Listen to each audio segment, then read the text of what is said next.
and welcome back to this I-24 News Evening Edition. I'm Lucy Arish, and this is the Daily Debate. The Thomson Reuters Foundation released their annual report earlier today, giving a peek into the state of women's rights in Arab countries. Their findings revealed that out of 22 Arab states, Egypt is currently the worst state for women, and Comoros is the best. The Palestinian territories is in the 8th worst place for Arab women. Joining me tonight is Calev, the founder of the Jerusalem Institute of Justice. Good evening. Thank you very much for coming. And Soraya Khefri. Yes, because it's not written right. A producer, our producer, sometimes the best stories is in-house, who has worked and lived in many Arab states such as Dubai, where she worked for Abu Dhabi Television, and in Al Jazeera headquarters in Doha, Qatar. Welcome you both. Thank you very much for coming to. This is your home, so I don't have to tell you welcome. You're here every day. So, Calev, I will start with you. What is this report is all about? What it is? Because these are some very, very harsh details that we're getting. Right. So the Thomson Reuters report, which was published today, it basically grades the Arab nations in the Middle East from the best place to the worst place for women to live. The #1 worst place for women to live in the Middle East happens to be Egypt. And what's very interesting about the report is that it noted that since the Arab Spring, it seems like women's rights in Egypt have actually deteriorated. And just staggering numbers. For instance, they say that 99.3% of women in Egypt have undergone sexual harassment. That's unbelievable. It's almost 100% of the women have undergone sexual harassment. Reports of thousands of rapes in Tahrir Square when the demonstrations were going on. Also, 91% of the women in Egypt have undergone genital mutilation or circumcision, which is also just unbelievable. You move on from there to Iraq. Only 14% of the women in Iraq are employed in the workforce. And according to Section 409 of their criminal law, a judge is expected to mitigate the punishment of a man who murders his wife, his mother, his daughter, any other female relative in order to preserve the honor of his family. If you move on from there to Saudi Arabia, that's the 3rd worst place, according to this report, for women to live. And in Saudi Arabia, a woman cannot get a driver's license or study in an institute of higher education. And she needs permission from a male custodian in order to marry, in order to travel outside of the country, and even in order to receive certain medical treatments. And so it just gets worse from there. And the fact of the matter is that the sad fact is that in the nations that are governed by Sharia law, the status of women is very poor. In fact, under Sharia law, a wife is basically the property of her husband, and she needs to be completely obedient to him, and if she's not obedient, he actually has the right to beat her. I want to introduce you to Soraya. Soraya, our head producer here at I-24 News, is, like I said, you were raised and born for a Muslim father and a Christian mother, right? Catholic mother. Right. But actually, you were a problem since the moment that you were born because you were born a woman. That's right, yes. I was the first daughter, the first child, so obviously my father didn't accept that, and that was the beginning of my... Of a beautiful friendship. Yeah, well, I would say I was born of 2 enemies. The war of Algeria didn't end in Algeria. It ended up in my house, actually. The thing is, I do agree with what you said regarding the fact that the woman discrimination is still alive, very alive, and even I would say that we're going backwards in many countries, not only Egypt but even Tunisia. This Arab Spring has done very little for the woman. I would say even has been worse for them. And I would say also in Yemen and in Qatar, the law haven't changed. For example, a Qatari woman, cannot not only not marry a non-Muslim man, but she has to marry a Qatari man for the first wedding. And she has to stay for 3 years with his husband until she can eventually get the divorce. And then if she remarries, she has to remarry another Muslim man. for any other Arab country.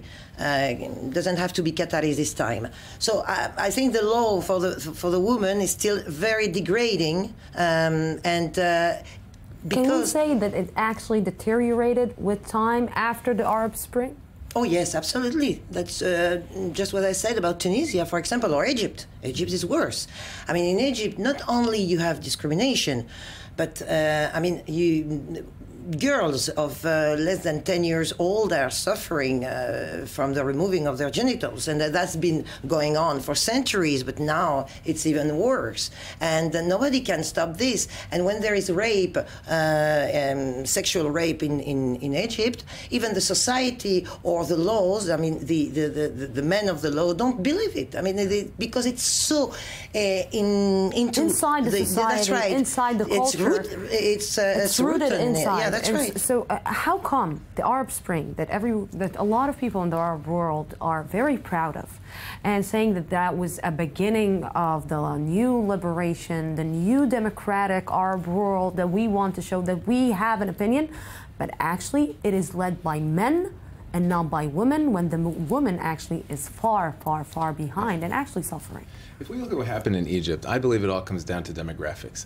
70% of the population in the Middle East is under the age of 30, but the majority of those under 30 still haven't reached the age of 21. So where you have this grassroots movement to relieve these Arab nations from evil dictators, still there isn't a majority at voting age, for instance, in Egypt, to tip the scales. So in Egypt, it was a very close vote. It was like 51 to 49, but Morsi's government, which is a Muslim Brotherhood, came to power. The Muslim Brotherhood is a fundamental Islamic regime, and so their treatment of women was actually worse than the treatment of women under Mubarak's leadership. And if it comes to the police prosecuting crimes against women, for instance, all these things actually became worse. But I believe as the demographics progress, and that critical mass, which is still under the age of 21, over the next decade becomes the majority. These are people that are connected, like you and I, to Facebook and Twitter and YouTube, etc. I think that critical mass will be able to bring forth real change and remove these radical Islamic dictatorships in some of these countries. You know, earlier we spoke, you and me, and we spoke about that there is you told me about your grandfather, and actually that your grandfather, you escaped from home. Your grandfather, actually the first thing you wanted to escape to Spain, and the first thing that he asked you is, do you know Spanish? And it is amazing. He didn't tell you, don't escape. Do you know Spanish? So it is amazing that the old generation was more open than your father's generation. Yeah, there was, I'm talking about Sunni Muslims, okay? Yes. And Sunni Muslim, moderate Sunni Muslims in Northern Africa. My grandfather is from a time where the Moroccan, Algerian, Tunisian people were somehow more open on the religious side. He was Hajj, twice Hajj, which made him almost a saint, holy. And he only knew the desert, the Sahara. For him, going out was only to go to Mecca. And I guess this relationship he had with the Sahara made him kind of understanding of the Quran, because when you read the Quran is not that terrible book. Exactly what I wanted to say. The Quran says several things. Obviously, it says something like the woman can be beaten if she doesn't obey her husband. But it says also, when she obeys him, he has to be rewarding to her. Okay? By the way, there's some exceptions in the Quran to beating your wife. You're not supposed to hit her in the face, you're not supposed to break her bones, and you're not supposed to use fatal weapons. Absolutely. So at least there's... That's the interpretation of the Quran many Muslims in this world have, which is completely wrong. And one of them comes from the Salafist and comes from the Wahhabism in Saudi Arabia, which is an interpretation, a very, very free interpretation of this man who in the 18th century decided to not make any change to what the Quran says. Not only that, but his interpretation is so strong and so, I would say, rude on my part as a woman, that it makes any change very difficult for women. Women in Saudi Arabia haven't changed for centuries, and it's not going to change. Not even if they want to drive a car, they won't be able to. I mean, I'm not, if some people are kind of optimistic on the fact that we hear on social blogs and everywhere on the web that Saudi women are trying to break the laws, then 10 women are nothing compared to what the Arab world and Muslim world is supposed to be. And I don't think this is going to go far. You know, I have to tell you that as two Muslim women, we're sitting down here. The situation is very worrying. I'm very worried because it seems that we're not going forward, we're going backwards. And Absolutely. It seems that actually even the young generation is actually still going back to the old roots, to the old culture, to the old cultural laws that the religion, actually not the real religion, is offering. I think there is a refusal of the way the Western world is working and is living in a way. So for what you see of the Muslim people living in the West, where they are put in a kind of ghettos in a way by the different states, they are kind of rebellious to this. So they think that going back to the roots of the Muslim world would make them better. And but what they don't, I'm talking about men. So, but what they don't think about is how women perceive this, because at the end they're in prison. But they're getting more and more into this you know, Calev, problem. Our first conversation, we talked about some of the human rights and women's rights in the Arab world. And I asked you something. I asked you, maybe the West world is sometimes patronizing and doesn't exactly understand that it is a different society, that it is a different law, that it is a different culture. Right.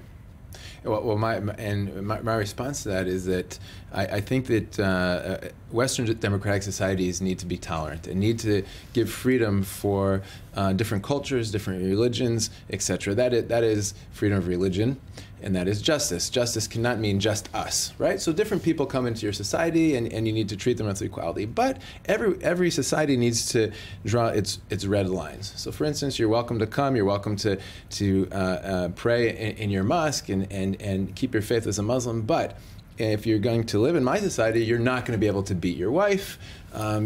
You're not going to be able. The police aren't going to arrest you because your dress isn't long enough, or maybe your haircut is too modern. These type of things that are happening in Gaza today, where you have the modesty police going and actually arresting women on the street for what they're wearing or the way their hair is dressed.